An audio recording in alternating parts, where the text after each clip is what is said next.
ഇന്നലെ 7ാം ക്ലാസ്സുകാരിക്ക് പാമ്പ് കടിയേറ്റ ചെങ്കൽ GUP school എന്ന മാനേജ്മെന്റ് സ്കൂളിന്റെ പരിസരത്ത് തൊഴിലുറപ്പ് ജോലികൾ ചെയ്യുന്നവരാണ് നമ്മോടൊപ്പം ചേരുന്നത്.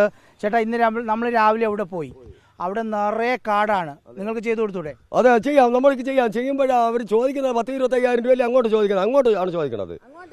അങ്ങോട്ട് ചോദിക്കണ അങ്ങോട്ട് ഒരു പൈസയും വാങ്ങിയിട്ടാണ് നമ്മളെ വിട്ട് ജോലി ചെയ്യിപ്പിക്കുന്നത്. ഞങ്ങൾക്ക് അങ്ങോട്ട് കൊടുക്കാൻ പൈസ ഇല്ല. ഞങ്ങൾ ഇതുപോലെ പാവങ്ങളാണ്.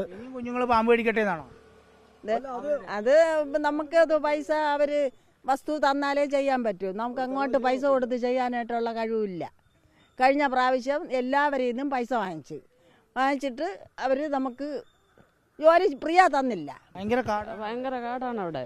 ഒരു വിളയും അങ്ങനെ നിറച്ചുണ്ട്. കൊച്ചുമക്കളെ അവർക്ക് അറിഞ്ഞും കൂടെ. ഇത് പകലായോണ്ട് നേരത്തെ കയറി കിടന്നതായിരിക്കും എന്നാണ് തോന്നുന്നത്. ഒരു വിളയും ഏതാണ് ഇവിടെ അതുപോലെ കാട് തന്നെ, എല്ലായിടത്തും കാട് തന്നെ. നല്ല അവിടെ ഒരു വിളയും കാട് തന്നെ. നമ്മളെ കുട്ടികൾക്ക് അതൊരു സുരക്ഷിതം വേണമെന്നാണ് നമ്മൾ പറയണത്. ഇവിടെ വൃത്തിയാക്കണമെന്നാണ്. നിങ്ങൾ ചെയ്യും നമ്മൾ ചെയ്യും. കഴിഞ്ഞ വർഷവും ചെയ്തത് തന്നെ. കഴിഞ്ഞ വർഷവും ഞങ്ങൾ പൈസ കൊടുത്ത് തന്നെ ചെയ്തത്. ഇനി 3 വർഷം അല്ല, പെട്ടെന്ന് കാട് പിടിക്കുമല്ലോ ഒന്ന്. അല്ല, ഇപ്പോഴത്തെ കാട് വെട്ടണ്ടേ? വെട്ടണം. അതെ, പാമ്പ് കടിക്കൂലേ? കുഞ്ഞുമക്കളില്ലേ? ചെയ്യാം, നമുക്ക് പേടിയില്ല.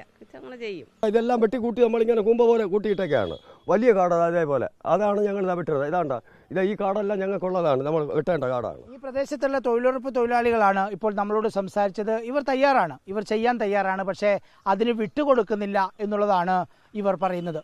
വീഡിയോ ജേർണലിസ്റ്റ് വിഷ്ണു പ്രസാദിനൊപ്പം reporter TV Prasad, in reporter, Thiruvananthapuram.